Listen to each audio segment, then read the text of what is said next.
கடலூர் அருகே குறிஞ்சி நகரில் மார்பளவு வரை சூழ்ந்திருந்த தென்பெண்ணை ஆற்று வெள்ளம் பெரும்பாலான அளவு வடிந்துள்ளது.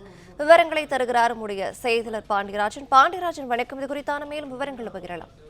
தென்பெண்ணை ஆற்றில் ஏற்பட்ட வெள்ளப்பெருக்கு காரணமாக கடலூர் குறிஞ்சி நகர் குடியிருப்பு பகுதிகள் முழுவதுமாகவே வெள்ளத்தால் சூழ்ந்திருக்கக்கூடிய அந்த காட்சியை நாம் நேற்று பார்த்திருந்தோம். குறிப்பாக 6 அடி அளவிற்கு, அதாவது நகர்பகுதியினுடைய மையப்பகுதிக்கு செல்லும் போது 6 அடிக்கு மேல் தண்ணீர் இருந்ததாக பகுதியினர் தெரிவித்திருக்கின்றனர்.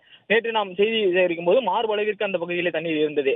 குறிஞ்சி நகர் குடியிருப்பு பகுதியில் இருந்து வெளியேறக்கூடிய மழைநீர் வடிகாலினுடைய அந்த ஷட்டர் தென்பெண்ணை ஆற்றினுடைய கரையில் அமைந்திருக்கிறது. அந்த சட்டரின் சாவி இருக்கக்கூடிய நபரினுடைய வீடும் குறிஞ்சி நகர் குடியிருப்பு பகுதிக்குள் மூழ்கி இருக்கிறது.